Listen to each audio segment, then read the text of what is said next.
कि भानुकर्ण ने अनंत वीर्य भगवान से पूछा कि महाराज, नियम और तप में क्या अंतर है? हम इनको विशेष रूप से जानना चाहते हैं। तो आचार्य महाराज कहते हैं, चूंकि नियम कहें या तप कहें, दोनों एक अर्थवाची हैं, इनमें भेद नहीं है। बस इतना है कि जैसे एक एक बूंद पानी होते होते बड़ी बड़ी नदियां बन जाती हैं और वे समुद्र तक पहुंच जाती हैं, इसी तरह थोड़ा थोड़ा पुण्य इकट्ठा करने से व्यक्ति मोक्ष रूपी समुद्र के निकट तक पहुंच जाता है। तो नियम की बात कही ने तो कहा कि जो दिन में एक मुहूर्त के लिए आहार का त्याग कर देता है, उसको 1 महीने में एक उपवास का फल मिलता है। क्या? कब? मतलब 24 घंटे में आपने 48 मिनट के लिए भी सब प्रकार के आहार का त्याग कर दिया, तो एक मुहूर्त 48 मिनट का होता है। उससे 48 मिनट का एक दिन का त्याग करते 30 दिन में 30 मुहूर्त हो गए, यानी 1 महीने में एक उपवास का फल आपको मिल गया। ऐसे यहाँ केवली भगवान अब उनके लिए और विशेष बताते हैं। तो ऐसा व्यक्ति यदि महीने में एक उपवास भी कर लेता है तो वो स्वर्ग में देव होता है और पल्योपम की स्थिति में उत्पन्न होकर के फिर आगे स्वर्गों में वो नियम बढ़ाते बढ़ाते वैमानिक देवों में उत्पन्न हो जाता है। एक मुहूर्त लिया तो उसने इच्छा करी, अभी नियम नहीं किया। एक मुहूर्त का त्याग करने मात्र का यदि उसने भाव किए तो 10,000 वर्ष की आयु में होगा, और यदि 30 दिन तक एक एक मुहूर्त का त्याग किया तो वो पल्योपम माने असंख्यात वर्ष की आयु वाले देवों में उत्पन्न होगा। ये है।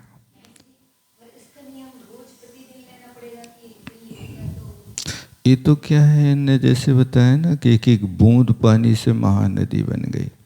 तो मान लीजिए आपने भोजन कर लिया, अब भोजन करने के बाद आपने अब 6 घंटे के लिए त्याग कर दिया। 6 घंटे का त्याग किया तो आपको 6 घंटे का यानी 7.5 मुहूर्त का फल थोक के भाव में मिलेगा। जब एक मुहूर्त में हो रहा तो आगे और भी उसके नियम बता रहे हैं। और यदि आधा दिन का कर दिया तो उतना जुड़ जाएगा। यदि एक रात का कर दिया तो दिन में खाता है, रात में नहीं खाता है, तो महीने में 15 दिन के उपवास का फल उसको मिल गया। इस विषय को यहाँ रख रहे हैं। और इनने ये दृष्टांत दिया था कि एक उपबना नाम की कन्या थी, बहुत दरिद्री थी, उसका कोई भाई बंधु माता पिता नहीं थे। तो वो उपबना जंगल जाकर के रोज बेर भाजी बीन लाती थी और उससे अपना पेट भरती थी। ऐसा करती हुई उसने एक मुहूर्त के लिए सब प्रकार के अन्न का त्याग किया। तो उस उपबना का सम्मान फिर राजा ने किया, माने राज्य मान्य कन्या हो गई वो एक मुहूर्त के त्याग के फल से। इस बात को इन्हें दृष्टांत में समझाया। 251 श्लोक पढ़ लिए। अब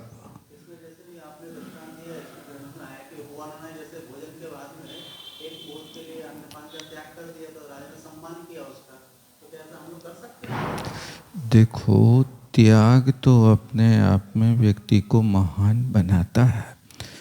यहाँ पर दो प्रकार के तप होते हैं, एक सार्वकालिक, एक असार्वकालिक। सार्वकालिक का अर्थ होता है कि जीवन पर्यंत के लिए त्याग कर दिया, वो सार्वकालिक है। और एक असार्वकालिक होता है कि जब तक मेरा संकट नहीं टलेगा तब तक के लिए आहार का त्याग है। अब आप किस परिस्थिति में हैं? जब तक मुझे क्षुधा की बाधा नहीं होगी तब तक के लिए त्याग है। अब आपने प्रत्याख्यान जो ले लिया ना, ये प्रत्याख्यान मुनियों के 28 मूल गुणों में एक मूल गुण है। और मूलाचार में दो प्रकार के प्रत्याख्यान, एक बृहत प्रत्याख्यान और एक संक्षेप प्रत्याख्यान। तो ये दोनों प्रत्याख्यानों में जैसे महाराज प्रत्याख्यान ले रहे हैं, त्याग कर दिया, काल से नहीं बंधे कि हम कल खाएंगे 9 बजे 10 बजे, नहीं। प्रत्याख्यान है, अब उस प्रत्याख्यान को कल आते ही क्षुधा की बाधा हो गई, अब उस प्रत्याख्यान का प्रत्याख्यान फिर कर देंगे, आहार कर लेंगे, आहार करने के बाद फिर उसका प्रत्याख्यान कर देंगे। ये जो होता है, ये प्रत्याख्यान तो हर चीज का हमेशा करना चाहिए। प्रत्याख्यान बहुत बड़ा तप है। प्रत्याख्यान क्या है? भविष्य के सब पापों का त्याग। अब भविष्य में कितने काल तक तुमने निर्वाह किया, वो उस हिसाब से तुम्हारा पुण्य चालू हो गया। जैसे मान लीजिए एफडी बना दी, आपने संकल्प किया 5 साल का, अब 5 साल की एफडी का नियम हुआ तो उस पर नियम रहता है कि आप 5 वर्ष के लिए करोगे तो आपको 5-10% जो होता वो ब्याज मिलेगा।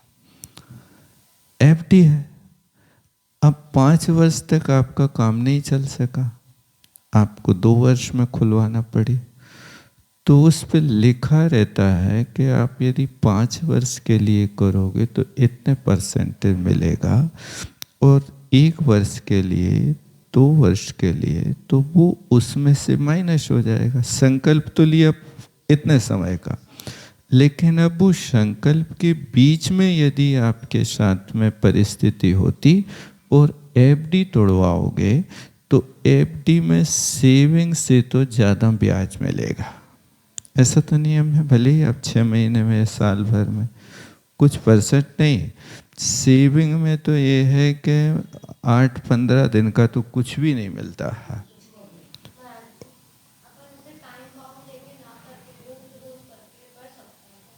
ये काम कर लिया आपने, भोजन कर लिया, पानी पी लिया, और भी जो काम करने कर लिए, काम करके फिर करो प्रत्याख्यान, भगवान सब पापों का प्रत्याख्यान। अब प्रत्याख्यान करने के बाद मान लीजिए अब शाम को आपको फिर रोटी खाना, 2 घंटे बाद फिर पानी पीना, पानी पी लिया, काय से पानी पीने के पहले काय से कर लिया और पानी पी लिया, फिर इसके बाद अब 2 घंटे का फिर त्याग कर दिया। हाँ, मतलब एक खा पी नहीं रहे, मतलब ऐसा नहीं कि आप घर से निकले हो, जाके आपको होटल पे फिर कोई चाट दिखी तो खाने लगे। उसका थोड़ा सा काल ऐसा कि त्याग जैसा होना चाहिए कि जिससे आपको कुछ तो लाभ लगे। मान लीजिए आपने बीज जमीन में गाड़ा, तो बीज को इतना समय तो मिलना चाहिए कि वो अंकुरित हो जाए। अब तुम गाड़ते जाओ निकालते जाओ, गाड़ते जाओ निकालते जाओ, तो कभी अंकुरित होगा कि नहीं होगा? अंकुर होने के लिए उसको कम से कम 3 दिन का तो समय चाहिए है। आपने गाड़ा और आधा घंटे बाद फिर निकाल के रख लिया, तो उसमें कहाँ योग्यता पकेती? इस तरह योग्यता बनाओ कि तुम 2 बार खा रहे हो, 1 बार खाने के बाद प्रत्याख्यान कर दिया, और वो भी दिन में है, रात में तो होता नहीं प्रत्याख्यान, रात का तो पूरे ही रात का त्याग है। दिन में है खाने का तो दिन में भी इतनी बार खा लो कि जिससे आपका काम चल जाए। इस तरह से इसका बहुत बड़ा ये कहलाता है कि टुकड़ों के नियम भी व्यक्ति को अमीर बना देते हैं। छोटा छोटा आप पालन कर रहे अपनी शक्ति के अनुसार तो वो भी पुष्टि तो करता है। बच्चा दूध पीते पीते उसको भोजन कराते हैं, तो उस बच्चे को जब पहली बार माँ भोजन देती है तो कितने चावल खिला देती? एक आध पाव खिला देती क्या? वो दूध छोड़ करके अभी भोजन का स्वाद लेगा तो 24 घंटे में 10 ग्राम का भी हिसाब किताब नहीं बैठेगा उसका। महीना 2 महीना ऐसा करेंगे, फिर उसके बाद क्रम क्रम से उसी की वृद्धि होती जाएगी। फिर वृद्धि होगी तो यहाँ तक होगी कि वो 32 ग्रास खाने के योग्य हो जाएगा।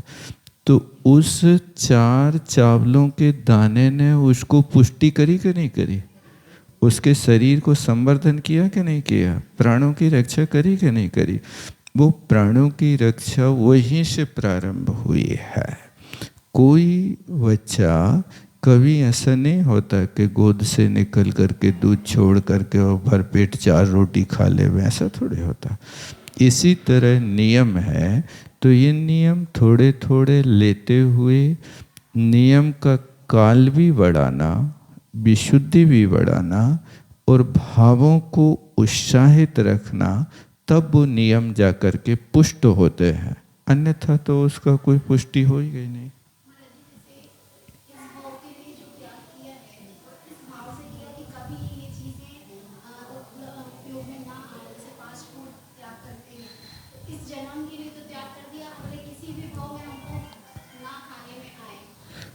देखो ये चीज है कि अपन को मनुष्य पर्याय की व्यवस्था देखना है। और तुम मनुष्य से देव बन जाओगे तो फास्ट फूड क्या, फिर तो अमृत खाओगे। फिर तो उसके लिए तो कोई वहाँ है ही नहीं नियम। और फिर जब देव बन गए मान लीजिए, या फिर वहाँ से देव बन के कर्म भूमि में विदेश क्षेत्र में उत्पन्न हुए, तो विदेश क्षेत्र में फास्ट फूड चलता होगा कि नहीं चलता? तो जरूरत ही नहीं वहाँ। हाँ जाओ, आशीर्वाद है।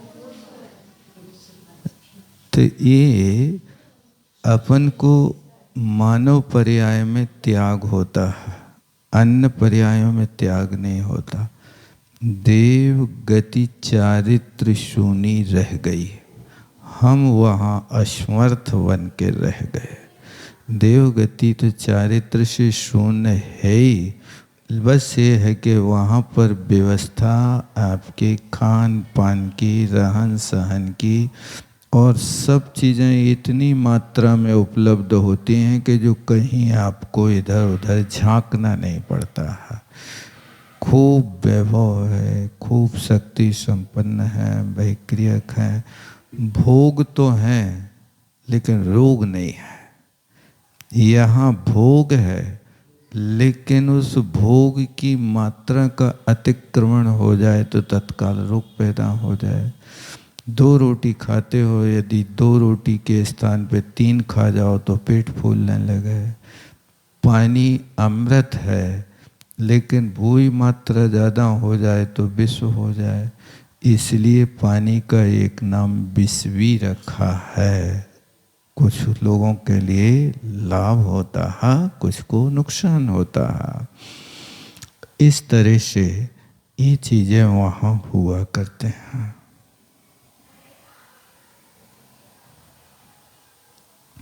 अब आगे कहते हैं मुहूर्त द्वितीयम यस्तु, यह मुहूर्त द्वितीयम प्रतिवाश्रम न भुंगते। जो पुरुष प्रतिवाश्रम प्रत्येक दिन 2 मुहूर्त के लिए भोजन का त्याग कर देता है, तस् माशेन जंतो षष्ठोपवासिता जायते। उस व्यक्ति के लिए 1 महीने में षष्ठोपवास यानी 2 उपवास का फल मिल जाता है। षष्ठोपवास का अर्थ 2 उपवास होता है, क्योंकि 2 उपवास में 6 भुक्ति का त्याग हो जाता है। 1 उपवास में 4th भुक्ति का त्याग होता है। इस तरह यहाँ पर षष्ठोपवासिता तस्य कस्य यस्तु मुहूर्त द्वितीयम प्रतिवासरम ना भुंक्ते, जो प्रत्येक दिन 2 मुहूर्त के लिए यानी 96 मिनट के लिए त्याग कर देगा, ऐसे व्यक्ति प्रतिवासरम यानी वासरम प्रति इति प्रतिवासरम दैनम देनम इत्यर्था ना भुंक्ते ना खादति कियत् काल पर्यंतम मुहूर्तयो द्वितीयम इति मुहूर्त द्वितीयम, 2 मुहूर्त के लिए त्याग कर देता है। षष्ठीनुपवासिता इति षष्ठोपवासिता, उसके लिए 6 भुक्ति के त्याग को षष्ठोपवास कहते हैं। कदा मासीन, 1 महीने में उसके पास षष्ठोपवास का फल होता है। ऐसे यावती काले माने जितने काल तक वह एक मुहूर्त बढ़ाते 30 मुहूर्तम, वो 30 मुहूर्त पे आ गया, माने 1 उपवास पूरा कर लिया उसने। 24 घंटे के लिए आहार पानी का त्याग कर दिया। तावती, उतना जितना आहार वर्जनम, आहार का त्याग करता जाता है, उतना उपवास फलम भजेत जंतु, उतने उपवासों का फल उस प्राणी को मिलता जाता है। बहुत अच्छा। देखो नियम का कितने सरलता से उल्लेख किया जा रहा है। अब वो भानुकर्ण ने पूछा केवली भगवान से, तो केवली भगवान आहार से प्रारंभ कर रहे हैं, क्योंकि आहार संज्ञा मुख्य संज्ञा मानी जाती है।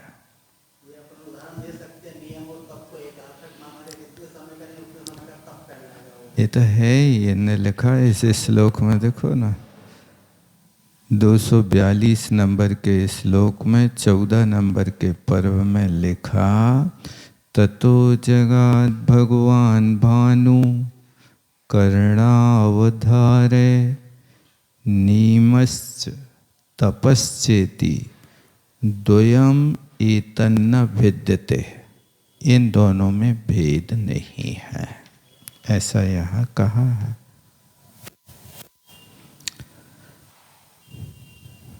तो ये आप बढ़ाते यहाँ तक पहुँच गए। मुहूर्त योजनम कार्य, ऐसे मुहूर्त योजनम कार्यम एवं एव अष्टमादिषु अधिकम तो फलम वाच्यम हेतु वृद्धि अनुरूपता। कहते हैं जैसे जैसे हेतु की वृद्धि होती है, उसे अनुरूप से व्यक्ति का पुण्य बढ़ता जाता है। क्या कहते हैं, ये तो आपने 1 मुहूर्त से लिया, अब आगे मुहूर्त योजनम, अब मुहूर्तों की योजना करते जाओ। कितने मुहूर्त के लिए त्याग कर रहे हैं, तो मुहूर्तों की योजना करके एवं अष्टमादिषु, इस प्रकार 8 आदि मुहूर्त, अष्टम ऊपर क्या कहा था, षष्ठोपवास कहा था, तो षष्ठोपवास माने बेला हो गई थी। अब अष्टमादिशु हो गया, माने आपने एक मुहूर्त और बढ़ा लिया, तो महीना में आपको तेला का फल मिल जाएगा।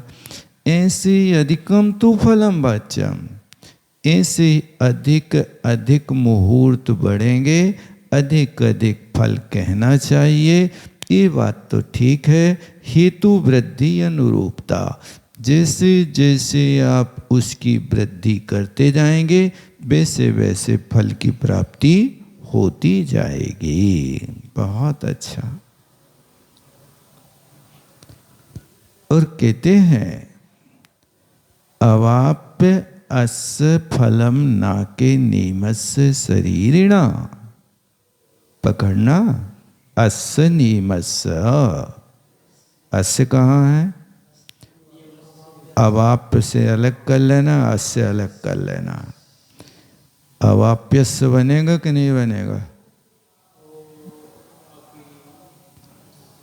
अवाप्य अव्यय हो गया, उसके लिए अब षष्ठी विभक्ति का प्रयोग नहीं होगा, क्योंकि यहाँ पर, यहाँ एक तो आके स्थान पर लिप हुआ है, इसलिए अवाप्य ये अव्यय बन गया।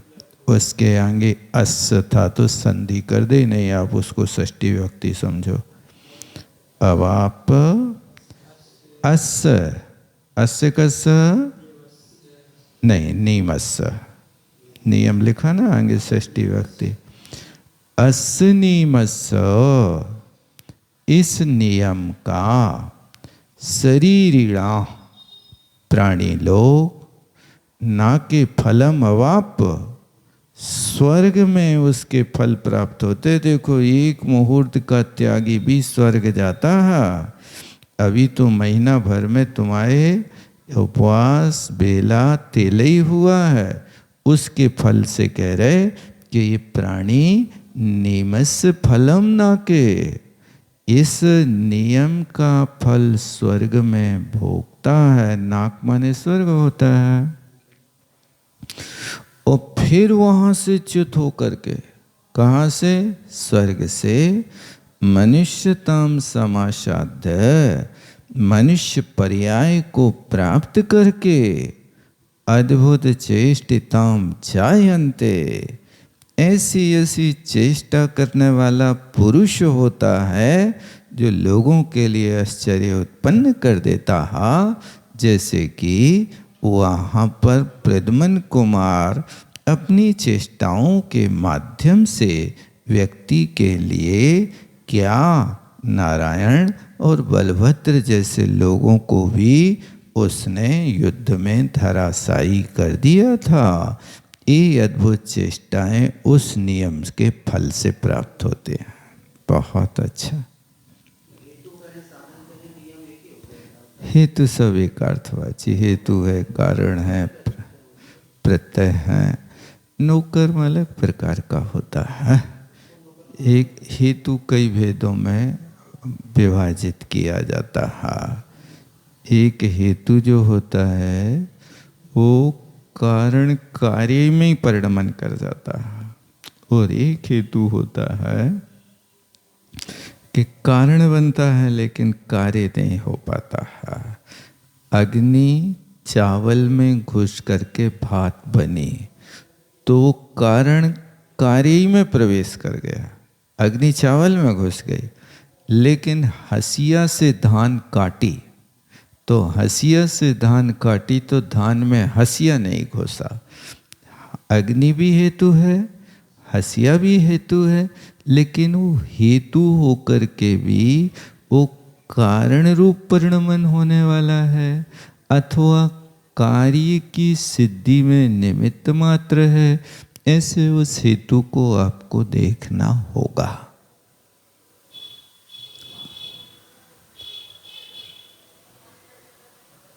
बहुत अच्छा। मनुष्यताम समासाद, मनुष्य पने को प्राप्त हो करके अद्भुत चेष्टा का धारी होता है और इतना ही नहीं होता, लावण्य पंक लिप्तानाम, किते लावण्य पंक लिप्तानाम, वो लावण्य रूपी पंख से लिप्त होकर के, अर्थात क्या वो पुरुष मनुष्य बना ना, तो मनुष्य कैसा बन रहा है देखो, हारी विभ्रम कारिणाम, अत्यंत विभ्रम भाव को करने वाला, और लावण्य रूप पंख माने कीचड़ जिसको कहते हैं ना, तो वो कीचड़ नहीं, ये पुण्य रूपी कीचड़ से युक्त लिप्त होकर के, कुल दाराणाम धर्म शेषता पत्योपवंती, वह धर्म शेषता, अभी उसके पास धर्म पूरा नहीं हुआ, अभी धर्म शेष है, ऐसा वो धर्म के शेष से कुल दाराणाम पतया, कुलवंती स्त्रियों का पति होता है, कुल दाराणाम, कुलवंती स्त्रियों का वो पति होता है। और क्या, ये तो पुरुष की बात हो गई।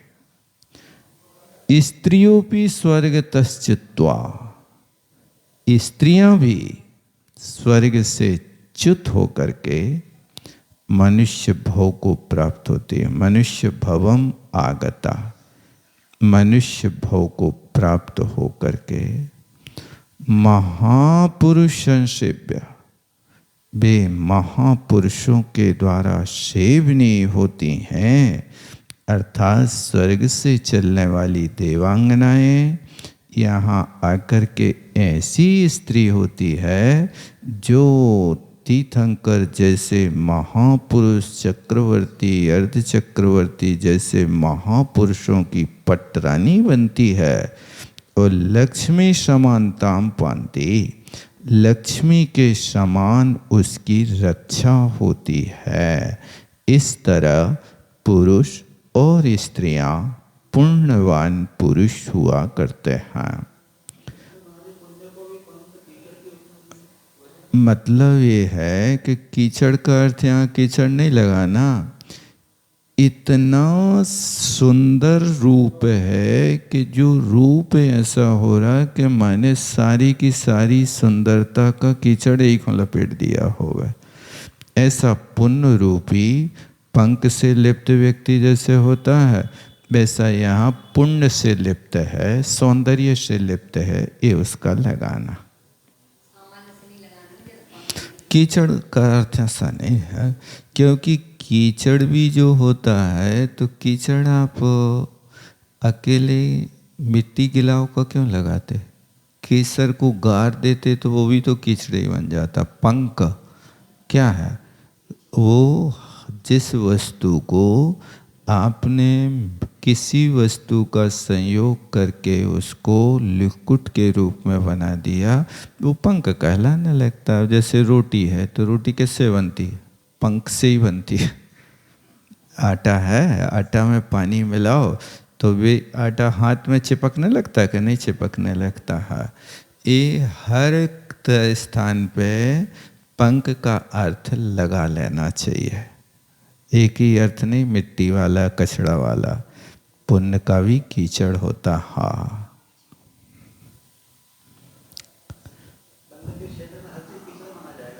है।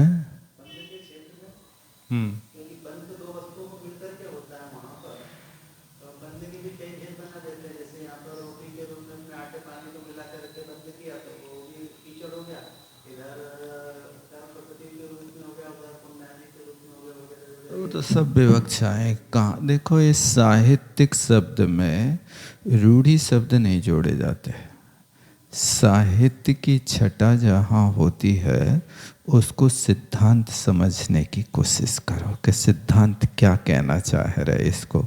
यानी इतना गाढ़ा पुण्य हो गया कि कीचड़ की तरह शरीर में लिपट गया।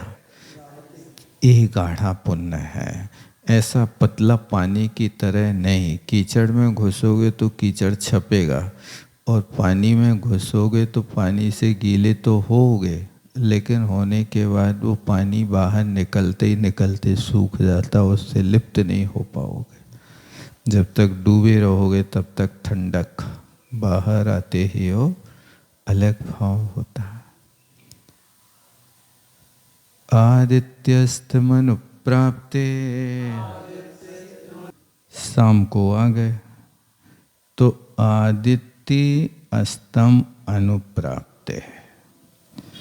अब सूर्य अस्त होने के पहले पहले यो अन्न वर्जनम कुरते, जो आहार का त्याग कर देता है, तो अभ्युदय अस्यापि सम्यक दृष्टेर विशेषता, सम्यक दृष्टि की तरह विशेष अभ्युदय वाला पुरुष होता है, जो सूर्य अस्त होते होते अन्न का त्याग कर देता है, माने रात्रि भुक्ति का त्यागी हो गया। सूर्यास्त का यहाँ पर मतलब जो प्रतिदिन सूर्यास्त का मिल जाता समय अपने को, वो सूर्यास्त की बहुत से लोग अंधेरे को सूर्यास्त मानते हैं, तो वो तो वही होगा। देखो, सूर्य अस्त का जो काल है उसको लगाना चाहिए कि जब रात होने के जो दोष होता, रजनी दोषा करा, जो सूर्य दोष को पैदा कर दे, दोष को पैदा कर दे मतलब रात्रि पैदा कर दे, उसको आदित्य अस्तंगते कहा जाता है। अब बादल आ गए तो सूर्य थोड़ी ढक गया। और कृष्ण जी ने दुर्योधन को ढूंढने के, युद्ध समाप्त करने के लिए अपनी माया जाल से रात बना दे, तो रात थोड़ी हो गई, वो तो दिन ही है। वे अच्छा समझ लेना चाहिए।